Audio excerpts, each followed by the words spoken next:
Recently, at the Ministry for Grand Bahama, the president of the Bahamas Technical and Vocational Institute, Dr. Robertson, along with the associate vice president of the Freeport Campus, Veronica Collie, held a press conference with the Minister for Grand Bahama, the Honorable Ginger Moxey. We consider Grand Bahama to be the innovation capital of the Bahamas, where a lot of positive programs are going to be piloted, and that's going to allow us to really be able to reach our full potential.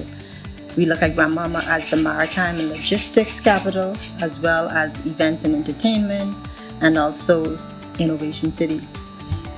BTVI has played a key role really with us in the industrial center of our island in helping to train some of our professionals when it comes to technology and vocational studies.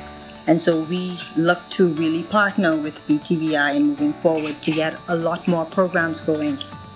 And many of them, of course, include maritime programs. They also include solar energy programs. They include what we consider the built environment. And we're looking at models like those in Nova Scotia that we're going to discuss further on how we can make a campus here that allows us to be able to have diversified type programs for our island. We're also looking at partnerships and development, because that's something we speak of a lot from this ministry, where we want to work with NGOs, corporate Bahamas, and organizations like BTVI in order to assist our island and our residents in moving forward. So there are a number of projects that we have on the drawing board that we're going to be working closely with BTVI on, and we're hoping that Grand Bahama can really set the stage for these programs to happen throughout the country. And so, again, we consider ourselves the ministry of ministries, where we unite organizations, bring people together to make things happen. And so we're going to go full steam ahead. And again, I thank you so much for being here and for partnering with us to make things happen. So thank you, Minister, very much for your warm welcome to Grand Bahama. I've obviously been here many times. I was intrigued by your reference to Nova Scotia. I did attend university at Dalhousie in Halifax, Nova Scotia, and so I'm very familiar with Nova Scotia. P.S. Nice to see you again, sir. I just wanted to update you quickly both on some of the initiatives we're doing. I think that you'll be pleased to hear. First of all, BTVI has currently about 6,000 students. We're almost at record enrollments. By the end of this term, we'll be at 7,000 students. We have a lot of interest. A lot of that is from Grand Bahama. We have approximately 500 students from Grand Bahama currently. And one of the major programs, and you referenced this, Minister, is an ICT program, which the PS is very familiar with. Currently, there's over 500 students in that program, which is started here in Freeport. We expect to have over 1,000 students in that program by summer 2022. That program has generated its first graduating group last year. Students have gone on to schools like Georgia Tech, Michigan, Purdue with scholarship funds in addition to advanced credits. So this ministry and P.S. Brown in particular, who was here working on that with us, I believe should take credit for that. It's a very, very important initiative, and it's just growing very fast. So in terms of new programs, though, just briefly, you mentioned some of them. Some of those related to sustainability are very important. Solar, for example.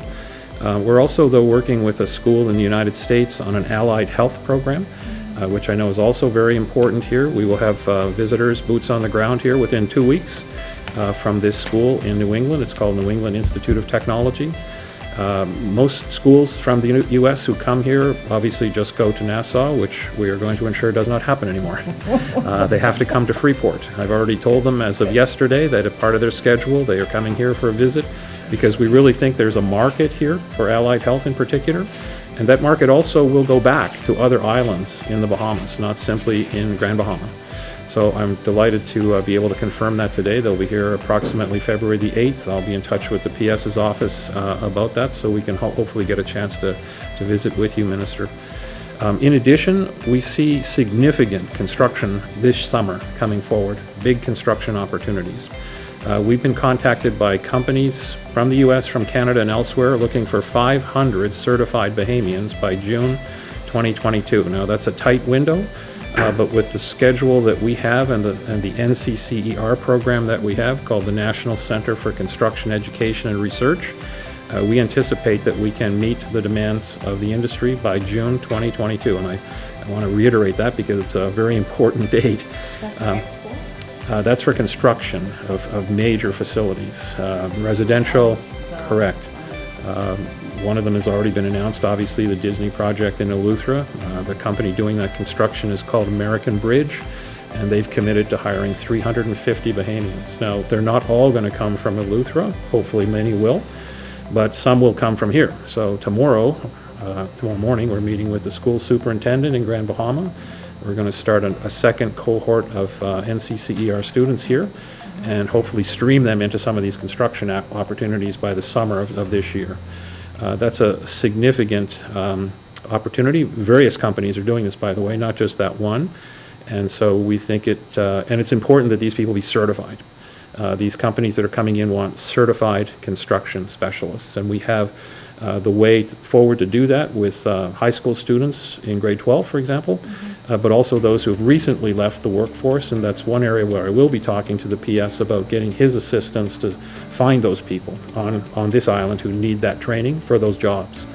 We're also working with labor on precisely the same point in Eleuthera and Exuma. So it will be spread around. It's not just coming to Grand Bahama, but it certainly will have a big impact here, I can guarantee you. And so we think we're ready for that.